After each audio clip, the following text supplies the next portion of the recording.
command you to heal yourself.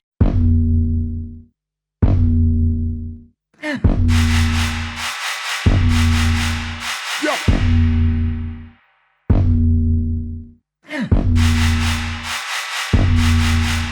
Yo.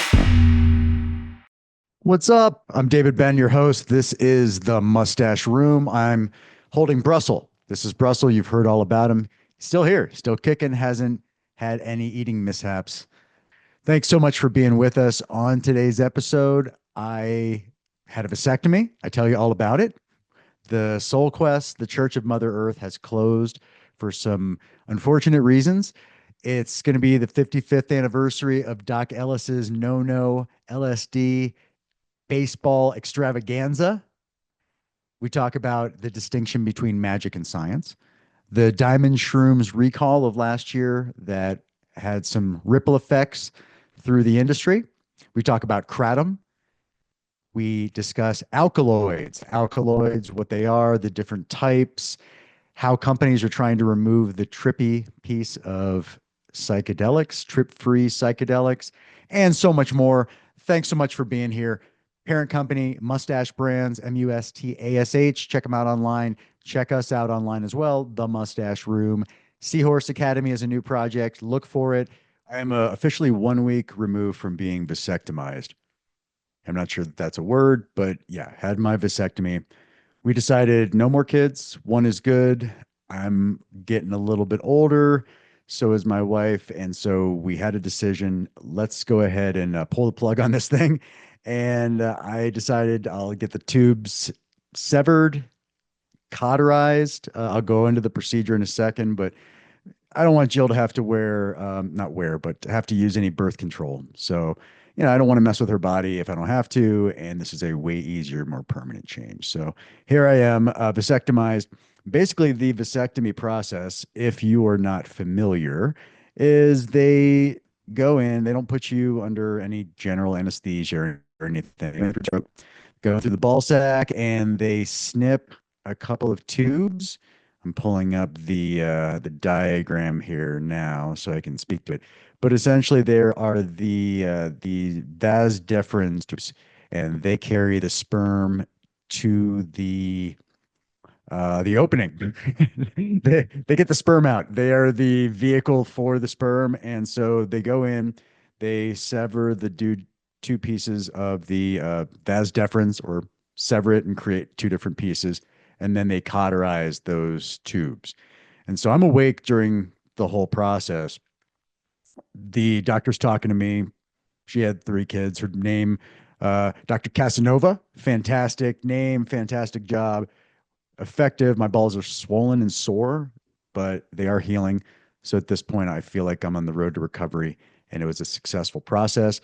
Nonetheless, I smelled the cauterization. I had never heard the word cauterize outside of like medical trauma shows or being lost in the wilderness and having to deal with a wound. But I smelled the cauterizing. The process is done, and we are hopefully going to be kid-free. This is a pretty permanent, probably the most effective form of birth control there is. So here I stand, the vasectomized. You hopefully won't hear any more about it ever again.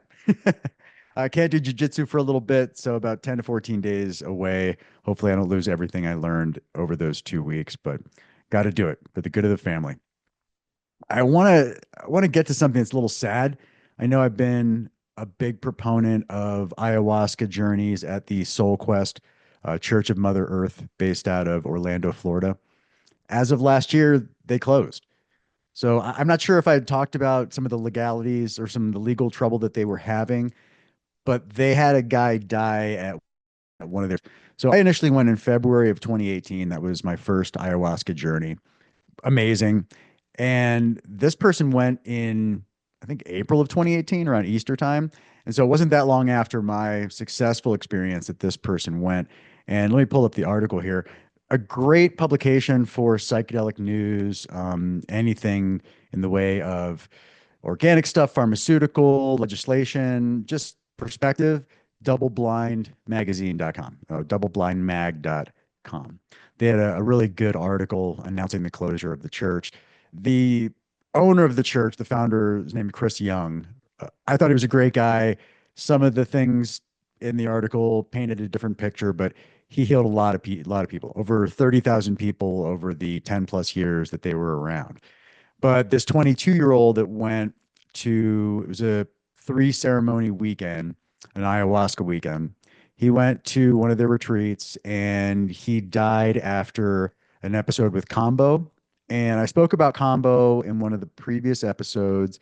It sucks. It's not a fun process at all. And I'm not sure that I really had a lot of sustained healing out of it. It's hard to throw the combo medicine in the mix with ayahuasca and the other things, hape and all the other things that you ingest and consume during that weekend. But I did the combo because I wanted familiarity with the process and I wanted to be able to speak to it. And it requires 6 to 8 quarts of water in about 15 minutes and or consuming that much water to prepare for the purge associated with combo. And this guy died from a condition called hyponatremia, which is an excess of body water. So he was prone to seizures and had some historical medical issues that I guess in 2018, when they were maybe not as graduated in their vetting process at the church, maybe they didn't uncover or take seriously enough. But nonetheless, they waited over 3 hours before they called an ambulance. So I mean, it's great. They had have a lot of really passionate, skilled people on staff, medical professionals, but I guess maybe they were a little bit too confident. Nonetheless, the ambulance was called. The man later died, and that really took its toll in the church. So they had a long legal battle. I was actually talking to Chris Young when I went last year, and he told me that some of this stuff was pending, but they had an annual income of about $2.5 million. They serviced a ton of people, like I said, over time, about 30,000 global, and they were, let's see, they were found guilty and they had to pay $15 million in damages. Yeah, where is that? Do, do, do. Yeah, about $15 million in damages, and it's basically just brought the church to its knees. So I know that they were looking for another location or other locations to maybe do this if this came to fruition. So as of last year, I think it was June or August, third, fourth quarter, they're closed. And if you remember me speaking about it, the church was on a big plot of land that was completely surrounded by housing establishments. So you could tell the city probably didn't want to have all this developed land, all these housing establishments, and then in the middle of it, a church of maybe questionable behavior. I mean, this stuff isn't mainstream medicine, it's more Eastern stuff. So they probably didn't fit in with the surroundings. And so when they had an opportunity to get them out of there, via this judgment and this wrongful death suit, they definitely took advantage of it. So I need a new place to do my ayahuasca. I might have to go abroad next time, but the Soul Quest Church of Mother Earth in Orlando, Florida, RIP. Chris, I hope you get back on your feet, man. And I hope this is a setback, but you've really done a lot of great things for a lot of people. And I hope that continues. So sad day. Don't know what else to say about that. I am wearing a Doc Ellis shirt today. First of all, Cavs, they're 15-10 at the moment, which is amazing. And hopefully they win the championship, Cleveland Cavaliers. But I'm wearing my Doc Ellis. You can't really see, but my Doc Ellis t-shirt because in June of this year, it'll be the 55th anniversary of his no-no on acid, which I know that's very slang and high level, but if you're a baseball fan, the no-hitter has always historically been, pretty important thing. It's a very individual accomplishment for whatever pitcher throws the no-hitter. If you're a true baseball fan, you do not accept the combined no-hitter, which is a bunch of pitchers getting together and all together not allowing a hit. But by one single individual, 9 innings, however many pitches that is, to not give up a single hit is pretty awesome. So in 1970, this guy, Doc Ellis, who was already a really controversial figure, somebody that was very outspoken, that was kind of at the era where Black Panthers, but a lot of racial tension. And so this guy was very unapologetic about his behavior and anybody that may, take notice in a negative sense. But Doc Ellis, who pitched for the Pittsburgh Pirates, which I'm a Cleveland sports fan, but the only team that I dislike out of Pittsburgh is the Steelers, and that's purely because of the Browns Steelers history. I do not dislike the Pirates or the Penguins or whoever else is from that area. My big thing is against the Steelers. So this is with the Pirates, and this guy Doc Ellis, basically he decided he had a day off for pitching. And pitchers back then they probably went more often, but now they go about every 5 days during the baseball season. But this guy decided, hey, it's my day off. I'm going to drop some acid and I'm going to take some LSD, which, if you're not familiar with LSD, go familiarize yourself. I don't have time to go into it.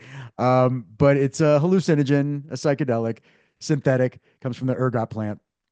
And he decided to take some LSD. And 2 hours later, he realized that he had to pitch that day. So he dropped LSD at about noon. And then at 2 p.m., his girlfriend's like, hey, what are you doing? You have to work tonight. You have to pitch. And he's like, no way. I thought it was my day off. And so if you've ever if you've ever had an edible consumed by mistake, ate the wrong brownie, did anything like that where, oops, I have something important, something relevant to do, and now I'm up shit's creek because I'm under the influence for God knows how long, that's not a good feeling. That's a lose your kid in the supermarket, oh shit kind of feeling. But he did. He took the acid, and acid has a lifespan of anywhere from like 6 to 24 hours, depending on how long, how much you consume, the concentration, the dosage, blah blah blah. 6 hours is like a minimum. So if he dropped it at noon and he had to pitch at 6, the best case scenario is he would be coming off of his trip. But according to him, he was full go mid trip, and he had to go pitch. And this guy went out there. He said he was diving for balls that weren't anywhere near him and doing some other things pretty flamboyantly. There's not a lot of video to support that, but he actually threw a no-hitter under the influence of LSD, supposedly. And he walked 8 guys. He had a hit batsman. You know, it wasn't flawless. It wasn't a perfect game where nothing goes wrong. But to be able to go out there and A, concentrate, B, be successful, and C, not lose your shit, that's pretty impressive. I have never had that sort of scenario. I'm pretty careful about when I do my psychedelics and make sure it doesn't infringe on any parental or professional responsibilities. That's a big, yeah, that's a crap your pants moment. So for him to just see it through, and he said he took LSD in the first place just because he's so afraid of getting out there on the main stage and pitching, which I can only imagine. So LSD was kind of a part of his, just social uh spectrum, I guess, of things to do. But good for him for making it happen and not flipping out. And I think he waited like 14 years before he disclosed that that happened, because you don't want to admit to your boss that you were high while you were doing something really important.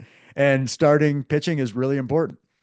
So good for him for being honest with it. Good for him for being successful with it.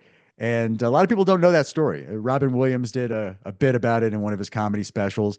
They actually have a video, not a video, but a cartoon, which I suggest you check out. It's called Doc Ellis and the LSD No-No. It's a video that takes a comedic representation of him talking about the event and kind of makes it fun. So it's only like 5 minutes long, but if you want to see it, hear it from his mouth, what happened, dig into it a little bit more. It's a really crazy story. Back in the day, he also talks about them taking uppers, greenies, and other things. So I'm a baseball fan, and I don't want to get into it too much, but there were definitely eras of quote unquote quote drugs that influence players' output, their performance. And so the guys that are being vilified for all this stuff during the quote unquote steroid era, the McGuires, the Sosas, the Bonds, Clemens, Palmeiros of the world, those guys, they were just part of another more prolific steroid era, drug era, I should say. But yeah, greenies and all these other cocaine back in the day. I mean, there were all kinds of other things that people were ingesting to increase their performance. It just so happens that the steroid era really was insane backlash and sustained backlash. I mean, those guys are probably never getting into the Hall of Fame. All right. So if you want to learn more about what he did on that day in June, 1970. Go check out the no on LSD. I want to talk about magic. A lot of people will say, "Hey, I'm taking some magic mushrooms," or I had a magical experience, or the things that psychedelics induce, they're magical. And that's fine for people to say that, but I want to make the distinction between science and magic. Science is based on facts. Science doesn't rely on the unknown, maybe in hypotheses, but the magic is a lot of unknown, a lot of misdirection, a lot of trickery. And as Rick Sanchez from Rick and Morty put it best, I don't do magic, I do science. One takes brains, the other takes dark eyeliner. Couldn't have said it better myself. I try not to associate myself with magic. If you want to do magic, be a magician. It's cool. It's fun to fool people and misdirect, but that has no place in the psychedelic, the entheogen world, plant-based fungal medicine. That's where I like to stay. So facts, science, magic is fun and great, but has no place in the scientific world. So if you speak to magic mushrooms, I won't scrutinize you. I won't smack your hand, but just know we like to stay away from that word. Somebody that tried to get all crazy magic, and this happened in June of 2024, so I'm a little bit late to the game in disclosing this news and breaking the news. But there was a company called Diamond Shruumz, and they're based out of California, and they were making these what they called shrooms bars. I mean, they were making it really ambiguous, I think, for a reason. But I guess they were advertising them as supposedly a mushroom containing bar or candy or variation thereof. And they're being sold all over the place. So head shops, bodegas, other places that would normally sell like ephedra products or, things that are kind of questionable plant-based substances, they sold these diamond shrooms. So I looked up the magazine, and again, Double Blind was the one that I read the most on this article. If you look at the number of products that they sold, it was insane. Every single flavor of every ice cream that you've ever had a flavor of diamond shrooms, and that's spelled SHRUUMZ, which raises a lot of red flags in itself.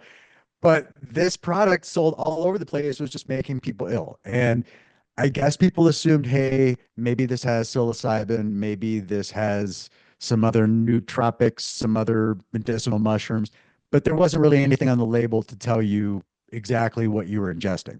So, unlike a traditional pharmacy, you don't have that breakdown of exactly what's in there, what each dose equates to, normal instructions, blah, blah, blah. It's more of like, enjoy this fun treat and hope you don't die. Woo! Um, but people got sick. And I think they got sick because they probably just took too much or just weren't anticipating the experience because they didn't know what they were getting into. But the FDA and CDC, they responded to 23 people going to the hospital, 39 others getting sick. And that's not a lot, in the US, a lot of states, a lot of people, a lot of places selling this stuff. But when you don't really have facts to back up your testing, laboratorial results, FDA approval, any of that stuff, it's kind of hard to refute these claims of people using your product the right way and getting sick. So they did a deep dive into this, and essentially, the company Profit Premium Blends of Santa Ana, California, they were the parent company of Diamond Shrooms. And if you look for any website for Diamond Shrooms or Profit Premium Blends, they're all gone. So they've wiped themselves off the face of the internet. And rightfully so, because everybody was out to get them. Hey, you advertise a mystery thing and it makes people sick. That's what happens. That's why drug dealers do it behind an alley instead of out in the middle of a coffee shop, because there are some penalties for this stuff, some backlash. But they recalled all these products, all the gummies, all the chocolate bars, all the cones, everything, and they did some analysis to see what was in these mushroom bars. And initially, they thought it was mucimol, which comes from the Amanita muscaria, the most popular mushroom for film and graphics, the red one with the white dots all over it, the Mario mushroom, if you will. That contains mucimol. So Amanita muscaria, there are a lot of products out there that will use that as I guess it's a psychedelic. I don't know. It's kind of like a gray area, but it's made people's stomachs uneasy in the past, and just not at the level that we like to work with psilocybin. But it contains mucimol, and they initially thought that that was the reason people were getting sick. But the additional reviews or the additional analysis showed more than just Amanita muscaria. They also found psilocybin, which not legal to sell, and this thing called 4-ACO-DMT, which is synthetic. So, not necessarily something that I like to use on a day-to-day therapeutic basis.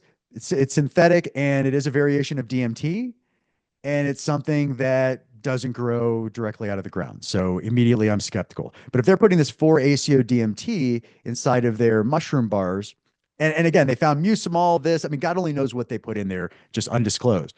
But this 4-ACO DMT, the doses are really important. And with all plant-based medicine or fungal medicine, the dosing is super important. That's why these labels should be very meticulous and accurate. But they found this 4-ACO DMT, they found mucimol, and I looked into 4-ACO DMT just in case you're curious about what that is. It's they call it synthetic shrooms. It is 4-acetoxy DMT, also known as 4-ACO, also known as psilocybin, also known as acetylpsilocin or synthetic shrooms. So a lot of different words for the same thing, but it is a, a variation of DMT, and it provides a lot of great effects according to a lot of people, but the dosing is super important. So I honestly am not going to like try to find this and tell you what it feels like because again, synthetic, I'd much rather grow my own and do it that way. But it's gaining some popularity in the psychedelic world. And, if you want to check out new stuff, go for it. The dosing, they say like a micro dose is 2.5 to 5 milligrams. High dose is 20 to 40 milligrams. So, I mean, there's a big spectrum there. Heroic dose 40 plus milligrams. I don't know if that's true, but that's kind of what they're saying based on oral ingestion and what people have provided feedback for. But if you're going to do it, I would definitely ramp up just like any other fungal or plant-based medicine very slowly. So if a microdose is 2.55 milligrams, a low dose is 5 to 10, don't go any more than 10 milligrams on your first dose. You need to know the landscape. You need to know how it feels so you can take it to the next level and leverage it properly. Enjoy yourself. So 4-ACO DMT, again, DMT synthetic for the most part, 4-ACO DMT synthetic mushrooms that we talk about on this podcast, very organic. I can see it through from inception to consumption.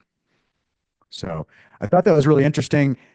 I don't know if anybody went to jail, but like I said, the FDA, the CDC, they are all over it. So as of right now, you better not find these diamond shrooms anywhere. If you do, you might get that place in trouble if you want to be a whistleblower. I don't like to be a whistleblower, but some people do. There's actually a law firm that is dedicated themselves to this recall. It's MCT Law. I found them online, and they went into a lot of detail as to what you might find. They said that the products could contain the 4-ACO DMT, psilocin, which is psilocybin extracted, reduced down to psilocin, pregabalin, which is a prescription anticonvulsant. I don't know how to pronounce those, but kava plant compounds, and mucimol from Amanita muscaria. So all those things were found according to this MCT law in those Diamond Shruumz packages.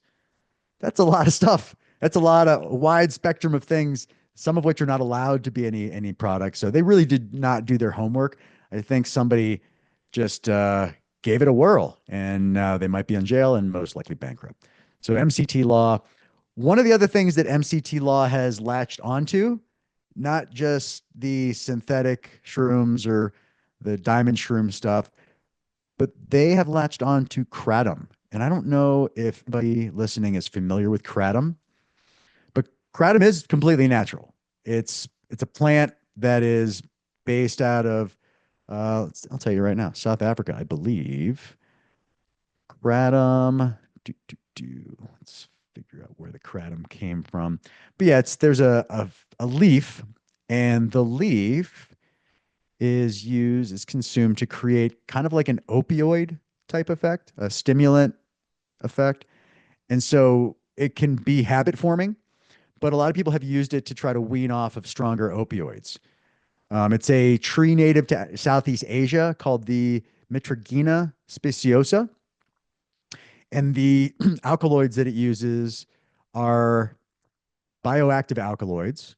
And so it touches on some of the receptors in the brain, the same ones that the 5-H2A receptors that are touched by psilocybin, MDMA, all those other entheogens. So it does, tinker with your brain a little bit. And if it's akin to opioids, it works in that capacity, definitely could be habit forming. But kratom is served at a lot of kava bars. They'll serve kava and kratom. I don't know why those two are so closely grouped together. Kava is like a coffee with a kick kind of thing. Kratom seems to be way more, not dangerous, but satisfying. I haven't done kratom. Again, I'm not looking for opioids. That to me is not going to provide any therapy except for pain relief. And so I'm not really into it, but it seems to be completely natural, seems to be a way to provide yourself a little bit of solace. And hey, if you need a break and you're looking for a way to provide yourself a break, give it a shot. I don't think you can grow it very easily, so you probably have to buy it online. But even though the FDA doesn't approve or really speak to kratom, you will find people online that are just selling it in various forms. So there's powdered forms and teas and all that stuff. Yeah, in the opioid spectrum, not interested. But technically, as a plant-based medicine drug, gray area there. Alkaloids. We spoke about alkaloids. Not everybody really understands what an alkaloid is. So let me fill you in. Alkaloids are essentially things that are organic compounds, come from plants, fungus, natural things that will trigger the receptors in your brain. Um, all the different entheogens, psychedelics that we talk about, nicotine, morphine, anything that can provide some sort of stimulus that can make you feel a certain way that's organic, it probably has an alkaloid associated with it. So when you hear, this has these alkaloids, these has bioactive alkaloids, those are the things that are going to be touching those receptors in your brain and providing the desired effects. So the alkaloids, excuse me, the names of the alkaloids, not important. You're not going to remember those. These are bioactive alkaloids. The kratom has its very specific alkaloids. And I mean, I can tell you what those are, but I won't be able to pronounce them. Let's see here. Alkaloids. Mitragenine and hydroxymitragenine. Those are the compounds. The tryptamine family is the one that you'll find with psilocybin. And so that's the one that I most commonly will indirectly reference on this podcast. Let's pull it up here. The tryptamine alkaloids are found in plants, fungi, animals that contain tryptamine, psilocybin, DMT, sumatriptan are examples.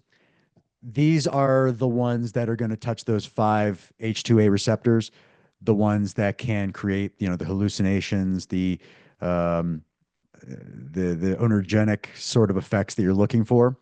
And so tryptamine alkaloids are the ones that we'll be indirectly referencing on this podcast. But if you're really interesting, even things like yohimbe, ephedra, ibogaine, uh, serotonin, these are all different tryptamine related compounds, all in the same sort of category. Another article that caught my mind, caught my eyes and my mind as I was looking, was talking about these new companies that are coming in and they're trying to make quote unquote trip free or psychedelics without the learning experience, as I like to put it. The There are a bunch of companies that are like, okay, well, people like the after effects of psilocybin or ayahuasca or DMT in a short form. So let's just get them those after effects. Let's not have them go through any sort of introspective experience. Let's not have them do any heavy lifting. Let's just give them the cake without having to run off the calories afterwards or really earn it. I guess that maybe is a mean way to put it, but it's the Ozempic way, right? It's oh, I don't want to have to work too hard. I still want to lose some weight. Can you give me a pill? That's what this is leaning towards. But if you know anything about psychedelics, if you know anything about entheogens, if you know anything about being reborn or the mystical experiences associated with these plant and fungal medicines, the work is part of the process. The work is going to give you a better outcome because you appreciate the outcome. If somebody gives you $1 million, yeah, you'll go spend it and have fun. But if you earn the $1 million and you saw it from $1 all the way up through a million, you're going to treat that with a lot more respect and you're going to appreciate it a lot more. Okay. And that's kind of what we're looking at here. So if you make a trip free psilocybin or DMT or whatever it is, you're basically saying, here's all the healing without any wound or without any stitches on your wound, just a magic wand being waved and healing you. And it's akin to, when you watch It's a Wonderful Life, if you're not old enough to remember It's a Wonderful Life, I apologize. I'm getting up there and I forget about those dated references. But it's a classic. It's a black and white movie. And the guy realizes at the end that he really needs to appreciate life. I mean, you have to, things that he had taken for granted, people that he just, didn't spend time with or didn't appreciate that he should have, or that really meant things to him for whatever reason. He learned at the end of the movie that you need to appreciate the things in life. You need to really, try to live with vigor and take every moment. Don't take anything for granted. I don't think if he would have gone through the pitfalls of the movie and had looked himself in the eye objectively, went through those introspective phases, I don't think he would have come to the same conclusion with the same level of enthusiasm. I don't think it's possible. But I mean, if you want to try to cliff notes, It's a Wonderful Life, by all means. And I think what they're getting at is, yes, it may paint the psychedelic experience a little differently, maybe not as true to form that some of us psychonauts would like to see it. But if somebody is struggling with PTSD, they're struggling with depression, a veteran, somebody that really needs it, that is maybe too scared of that trip or too scared of those dark moments, that can still get healing, then I'm okay with that. I mean, ultimately, at the end of the day, I want people to be healthy. If Ozempic gets them healthy and it's sustained, great. I may encourage you to find other paths, but the net outcome to me is really important. So whatever heals you, as long as it doesn't shortchange somebody else, as long as it's not at the expense of someone else or society or something like that, that's great. And so these companies that are trying to do that, I hope you can, and I hope you reach the right people. What I don't want to see it become is like a party drug where now this thing is being used recreationally and people that really should be using organic substances are now, using these synthetic things. And anytime you take something synthetic that's not directly from, an FDA governed pharmacy, you're taking some risks. I mean, there's no way around that. And so that's why you're much better off growing it yourself. Teach a man to fish, feed himself the whole life. I think that's how it goes. So we'll see where that goes. I am teaming up with Sam Wagner of Shroom Squatch, who we spoke to recently on, I believe, the last episode. It's been a little bit. We're teaming up together with Reverence Brewing in Denver, Colorado. They are on 17th Avenue, City Park West. Teaming up with them, teaming up with Sam and Shroom Squatch, with MUStasH Brands, our parent company, and also Pho and Bar, which is right next to Reverence in City Park West. And we're going to do an event. It's going to be a drink, dine, and learn event where Sam and I will be teaching the audience about mushroom growing, mushroom dosing, responsible use for therapy, the understanding of entheogens just in a general sense, and building some community and understanding of this amazing gift that nature has given us. And again, if you can do things organically, you control the process. It's just a more empowering experience. And one of the reasons that I'm doing this is I want to promote my Seahorse Academy project, which is new. And the Seahorse Academy is really geared towards making better fathers. I feel through making better fathers, you create better families, and ultimately we have a better future. I think sometimes fathers are left out of the equation. They're important, but mom does a lot of the heavy lifting, whether you like to or not. I mean, physically, she has to do the entire birthing labor process. So dad is sometimes forgotten when it comes time to appreciate pivotal parts of the family. And so through psilocybin, other types of education, I feel like we can make more educated fathers, fathers that think outside the box in terms of how to better themselves and better their family, how to provide a better environment to foster a successful child. And really, at the end of the day, your family is just as important as the kid. So being mindful of the family component, your wife or your husband or whoever your significant other is, not forget about them and your connection in the joint responsibility of raising your kid or kids, because you can definitely rob one to pay the other, and it doesn't have to be a zero-sum game. So we're putting together an event. It's going to be March 29th, which is a Saturday, 10 to 12, couple quick hours. We're going to have fa rolls by Fawn Bar, and we're going to have beer by Reverence Brewing, and we'll have a swag bag from MUStasH Brands with lifestyle collapsible products. And you're going to learn from the best. Sam, if you've listened to the podcast, you know he's really sharp and passionate and just a great guy to impart wisdom. I'm going to do my thing. I like to think it's good. I like to think it's a value add, but hey, you be the judge. I hope that you really enjoyed this podcast. I know that they're not coming as frequently as you may want, but I'm going to do my best to keep the pace up. Thank you so much for being here. Thank you to MUStashBrands.com for sponsoring the podcast. Check them out at MUSTASH brands.com, at MUStasH Brands. Same spelling for the MUStasH Room. So glad you could be here again. I don't do magic. I do science. One takes brains, the other takes dark eyeliner. Yo.